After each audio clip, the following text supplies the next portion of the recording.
warahmatullahi wabarakatuh. Waalaikumsalam warahmatullahi wabarakatuh. Alhamdulillah. Di sini saya sendiri yang mempunyai channel YouTube Sada Tunggal 99. Di sini banyak sekali pertanyaan-pertanyaan daripada netizen ataupun masyarakat umumnya tentang apa sih manfaat dan gunanya mata batin, sehingga banyak orang bertanya tentang itu. Maka dari itu saya akan buka tentang mata batin, manfaat dan gunanya. Di sini sudah banyak masyarakat bertanya tentang mata batin tersebut. Ya, dipersilakan, mungkin ada yang mau bertanya tentang mata batin. Siapa dulu, persilakan. Assalamualaikum warahmatullahi wabarakatuh. Waalaikumsalam warahmatullahi wabarakatuh. Saya mau nanya, Iya. apa gunanya mata batin untuk bagi kita sendiri atau orang lain? Iya. Apa gunanya mata batin? Kita buka dulu tentang panca indera kita ini terbagi 5 yang dominan dan 6 ini yang disebut mata batin. Yang pertama panca indera kita yaitu ke-1 pendengaran, kedua penglihatan, ketiga penciuman, keempat perasa, kelima peraba, dan yang keenam adalah mata batin. Mata batin adalah penglihatan yang tidak bisa dengan kasat mata. Mata batin adalah masuk kategori penglihatan gaib. Seperti apa gunanya mata batin? Gunanya banyak manfaatnya. Yang pertama, gunanya mata batin yaitu kita bisa merasakan dan bisa melihat melalui mata batin tentang makhluk-makhluk gaib. Seperti sering kita dengar, seperti adanya pocong, kuntilanak, dan makhluk-makhluk lainnya, itu bisa dirasakan dan bisa dilihat oleh mata batin. Dan gunanya mata batin itu kita bisa menetralisir hal-hal yang kita tidak tahu. Dengan adanya guna atau mata batin, maka kita bisa netralisir. Dengan penglihatan itu kita usir atau kita hindari hal-hal demikian yang akan merusak kesehatan kita. Jadi manfaat mata batin itu banyak banget. Untuk itu perlu kita pelajari, perlu kita dalami pelajaran mata batin, asal jangan kita belajar tanpa guru. Maka kalau belajar tanpa guru sangat bahaya sekali tentang mata batin tersebut. Itu gimana? Ada lagi pertanyaan? Lalu apa hasilnya bagi si yang mempunyai mata batin? Hasil dari orang yang mempunyai mata batin, hasilnya kita bisa selamat dari serangan gaib, karena kita sudah tahu, wah ada makhluk itu tuh di situ, kita jangan ke situ. Tuh ada ibaratnya ada yang lagi berdiri, kita jangan ke situ. Nah misalnya, wah gue diserang mata batin, gue menghindar. Atau diserang makhluk gaib dengan mata batin, kita menghindar. Itu dari hasilnya, manfaatnya. Selanjutnya apalagi? Lalu bahayanya? Bahayanya mata batin ini sangat bahaya kalau kita nggak ngerti. Kita sembarangan melihat hal-hal gaib dengan kesombongan kita, dengan keangkuhan kita, merasa kita bisa melihat, maka kesombongan itu akan merusak diri kita. Bisa jadi kategori sakit, bisa jadi kategori gila, bisa jadi kategori mati. Ada kejadian ini kemarin waktu saya ke tempat dagangnya murid saya dulu. ada sepupu dari saudara saya yang dagang tersebut, dia melihat ada makhluk melet-melet lidahnya. Lalu sepupunya tersebut mengusir makhluk tersebut. Karena mata batinnya lemah, hanya bisa melihat, jadi bukannya terusir makhluk itu, malah yang mengusir itu muntah darah. Itu bahayanya mata batin.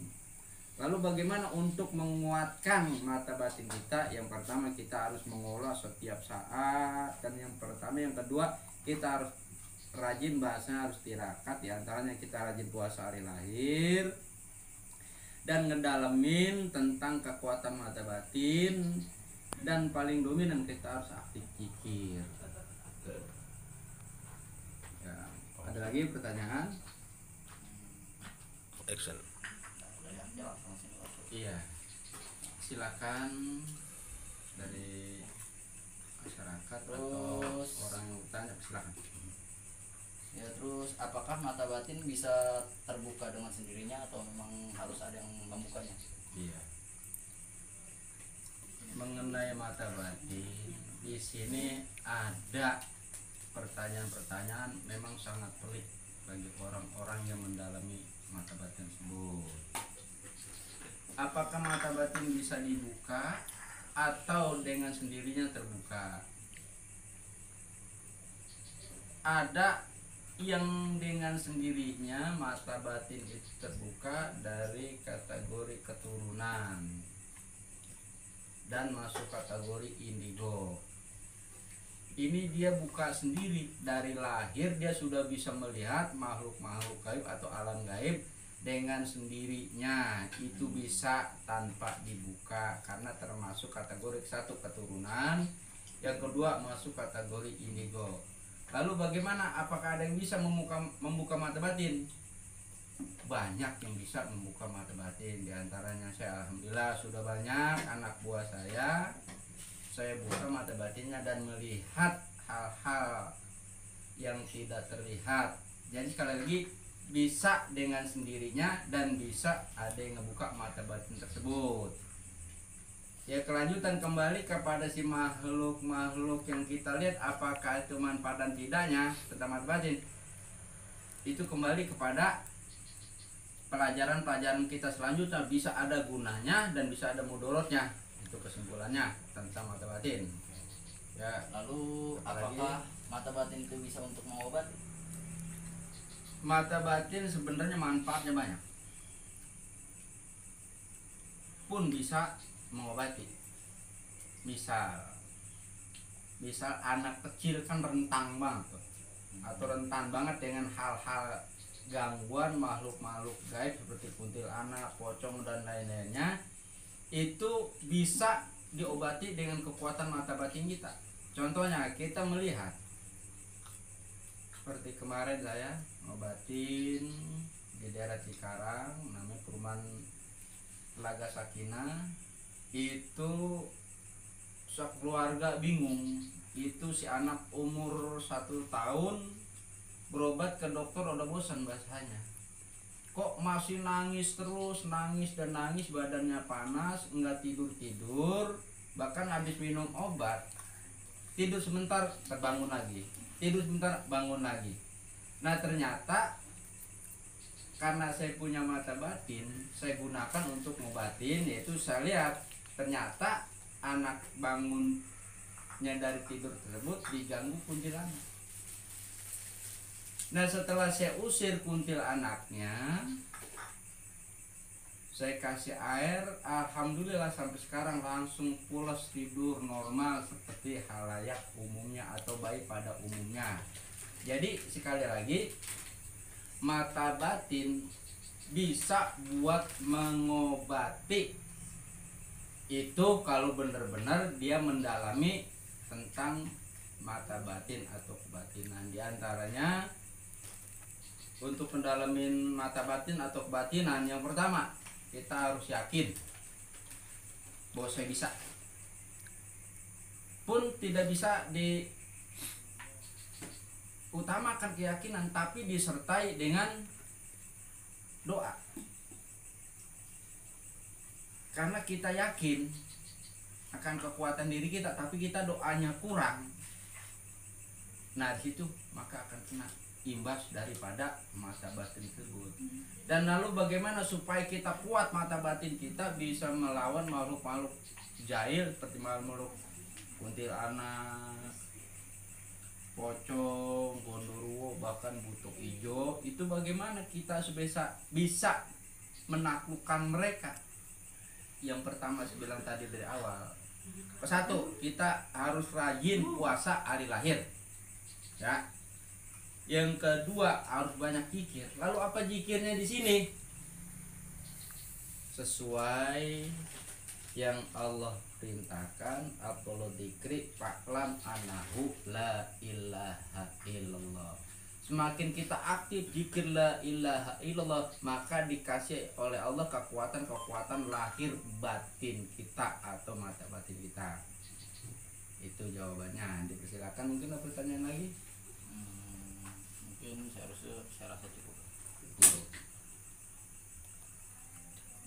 Cukup. Ya. Ya demikianlah bahasan tentang mata batin serta pertanyaan dan jawabannya. Moga hasil dari tanya jawab ini ada manfaatnya buat para YouTuber atau pencinta daripada tentang keilmuan. Di sini saya atas nama konten YouTube Sadat Tunggal 99, silakan subscribe, karena subscribe itu untuk membangun channel ini agar banyak lagi pelajaran-pelajaran yang kita ungkap ke depannya. Jangan lupa like dan komen. Demikianlah pembahasan kali ini tentang mata batin. Saya akhiri. Wassalamualaikum warahmatullahi wabarakatuh. Waalaikumsalam warahmatullahi wabarakatuh.